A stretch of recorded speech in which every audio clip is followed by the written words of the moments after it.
Hello guys, very welcome to the channel. So guys, आज के इस सेशन में हम लोग मैथ्स पे ही बात करेंगे। जो हम लोग पिछले क्लास में जिस टॉपिक पे स्टार्ट किए थे उसको कंटिन्यू रखेंगे। ठीक है। सो गाइस, मैथ्स का जैसे मैंने बता चुका हूँ कि मिनिमम 20 क्वेश्चन सॉल्व करना है। ठीक है, तो जैसा है आप लोगों को सही लगे, मेरा वो ओपिनियन था। खैर, जितना भी क्वेश्चंस आपको करना है, इजी क्वेश्चंस तो भाई छोड़ना नहीं है। इजी क्वेश्चन छोड़ दिए तो काम हो गया। ठीक है गाइस, कुछ क्वेश्चन है जैसे एकदम पता होना चाहिए।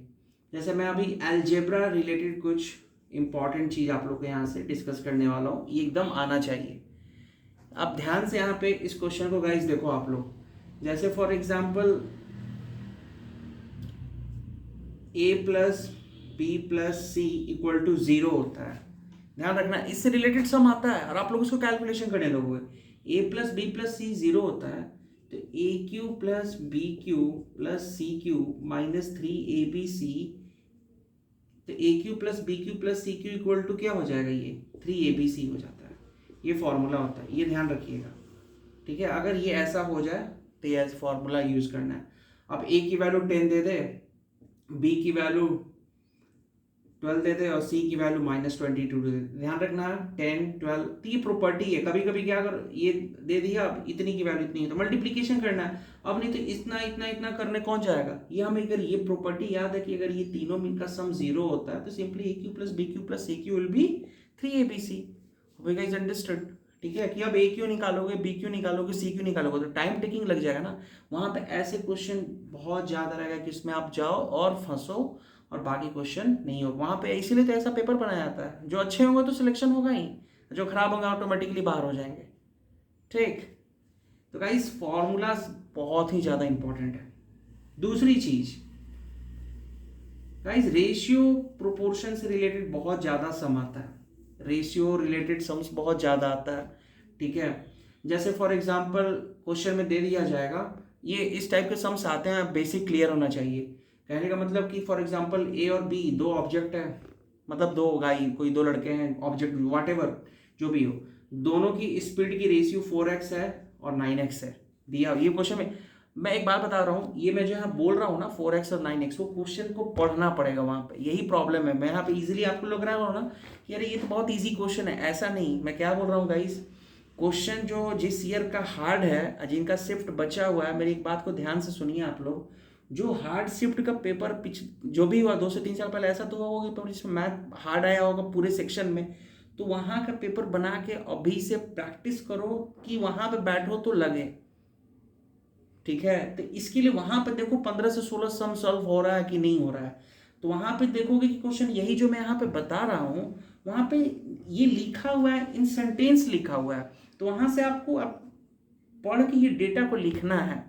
तो वहां पे लिखा हो कि A and B are moving with this, the ratio of their speed is this. फिर वो लंबा कर देते हैं, थोड़ा प्रॉब्लम हो जाए। तो क्या है, दोनों का स्पीड का रेशियो दिया है। अब बोल रहा है इसके करस्पॉन्डिंग ये कितना डिस्टेंस ट्रेवल किया है बी 63, तो 9x को 63 से कर देंगे तो x इक्वल टू कितना आ जाएगा 7। तो a कितना डिस्टेंस चला होगा, तो 4 × 7 28। ये ऑप्शन है, बट इसको पढ़ना पड़ेगा, वहां से ये डेटा को लिखना पड़ेगा। Hope you guys understood. इस तरह से सम्स को करना है। तो make a habit of reading. Reading का हैबिट, रीडिंग स्किल्स बहुत जरूरी है। विदाउट रीडिंग स्किल्स गाइज, आज अभी के सिनारियो में to get good marks in mathematics not possible. आप लोग हो सकता है मेरी बात थोड़ी बुरी लगे, बट बात फैक्ट है। जैसे आप मैथ्स का पेपर, आप अगर कैट एग्जाम को दोगे, कैट का एग्जाम क्यों टफ हो जाता है, क्योंकि वहां पे क्या करते हैं, वो पैसेज बेस्ड ही क्वेश्चन को ज्यादा प्रेफर करते हैं। वो डायरेक्टली क्वेश्चन इजी ही रहता है, बट वहां से पढ़ के डेटा को लिखना पड़ता है। तो वहां पे इसीलिए मैथ्स टफ हो जाता है। और अब सीजीएल में भी वही काम हो रहा है। 15 में से 8 से 10 सवाल ऐसे होते हैं जिसमें रीडिंग स्किल्स होनी बहुत जरूरी है। जैसे time and work, reading skills पे डिपेंड करता है। उसमें क्या बोल रहा है, वर्ड को थोड़ा सा इधर उधर हुआ, क्वेश्चन का मीनिंग चेंज हो जाएगा। तो गाइस थोड़ा सा इस पे वर्क करिए। होप यू अंडरस्टूड मैं क्या कहना चाह रहा हूँ। ये थोड़ा सा ये लगेगा, बट बात सही है। गाइस दूसरी चीज, कभी कभी पूछ दिया जाता है, मैं बहुत सारे वीडियोस में भी ये बता चुका हूं, मैं फाइनली वंस अगेन मैं बता दूं।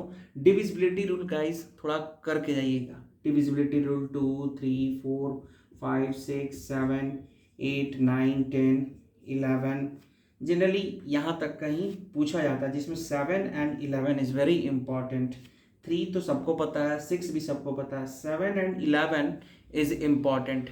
ये थोड़ा ध्यान, एक सवाल डिविजिबिलिटी से एग्जाम में आता है, जैसे इंग्लिश में होता है ना कि ये इनकरेक्ट है वर्ड लिखा हुआ है, इसका सही स्पेलिंग क्या हो सकता है, आइडेंटिफाई। तो उसी तरह से यहाँ पर डिविजिबिलिटी आ सकता है एग्जाम में। तो डिविजिबिलिटी 7 का, 9 का, 11 का, होप यू गाइस आप सभी को पता होगा। तो इस पर थोड़ा सा वर्क करिए, इजी क्वेश्चन में ही आते हैं। जैसे मैं यहाँ पे एक क्वेश्चन लिख देता हूँ 105A, ठीक है। ये आप लोग इस क्वेश्चन का आंसर बताइएगा कमेंट सेक्शन में कि 105A equal to question mark है, तो what will be the value of A की क्या वैल्यू के लिए नंबर जो है 9 से डिविजिबल होगा। तो गाइस देखते हैं ये कितने लोग इस क्वेश्चन का आंसर बताते हैं। ये एकदम डिविजिबिलिटी रूल बहुत अच्छा होना चाहिए, एक सवाल आएगा ही आएगा डिविजिबिलिटी रूल से, ठीक है गाइस। मैंने अभी जितने सम बताए उस टाइप के आपको सम्स मिलेंगे एग्जाम में। तीसरा सम गाइस यहाँ पे ध्यान से आप लोग देखिए,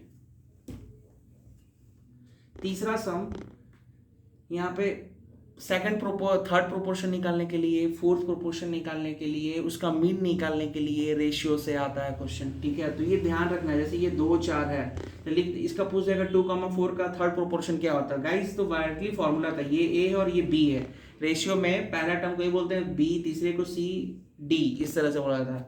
तो पूछ रहा है सी और ए और बी केवल दिया है, तो फॉर्मूला क्या होता है उसका, B² guys please note down करें इसे, B²A। ये पता है तो आंसर आ जाएगा यहाँ पे, ठीक है। तो गाइस ऐसे पढ़ना है, थोड़ा सा स्ट्रैटेजी में चेंज लाना पड़ेगा। जिनका एग्जाम बाकी है गाइस अभी भी बैठ कर पढ़िए, लिखिए, पढ़िए, ठीक है। ये सफलता आपको दिलाएगा। मीन का फॉर्मूला अगर निकालना हो, ए और बी दिया है तो √A/B कर लेना आप लोग, ये फॉर्मूला नोट डाउन कर लो। अगर ये प्रोपोर्शन चारों का चारों दिया है तो A/B is equal to C/D। कुछ लोग सोच रहे हैं कि ये तो सारे इजी है, क्यों डिस्कस कर रही है, फॉर्मूला आना चाहिए। ये नहीं आएगा तो 10 सवाल भी नहीं होगा, ये लिख लो, हार से रिलेटिव बता दो, 10 सवाल भी मैथ्स में नहीं होगा, सिलेक्शन खत्म, कोई मतलब नहीं रहेगा फिर। ये सब सवाल भी एग्जाम में जो नहीं बना रहा है उसका कोई यूज नहीं है, फॉर्मूला ही नहीं आता तो कहाँ से बनेगा। ये guys hope you guys understood मैं क्या कहना चाह रहा हूँ।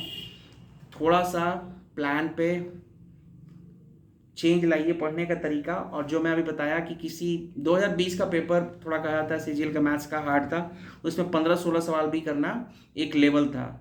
तो I will suggest you go and solve the 2022 CGL का जो पेपर है, वहाँ पर देखो आप मैथ्स में कितने क्वेश्चन कर पा रहे हो आउट ऑफ दैट 25।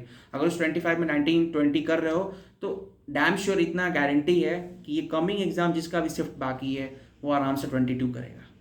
ये गूगल पे आप चेक कर लेना, मैं ऐसा नहीं बोल रहा हूँ, अपने मन से कुछ बोल दे रहा हूँ। Guys go and do what I am saying, ठीक है। अगर गलत हो तो आप मेंशन करना कमेंट सेक्शन में। और जो अभी क्वेश्चन एक बताया था कमेंट वहाँ पे कि वो 9 से बताइएगा आप लोग, ठीक है guys. Hope you understood. So चलता हूँ guys, and if you like my videos please forward like and subscribe my channel, ठीक है guys. So it will be थोड़ा सा अच्छा लगेगा कि आप लोगों को भी मेरे से मतलब कितना कनेक्टिविटी हम लोग का बढ़ रहा है, देखने में अच्छा लगेगा कि मेरा बात आप लोगों को सही लग रहा है नहीं लग रहा है, ठीक है guys. Thank you so much.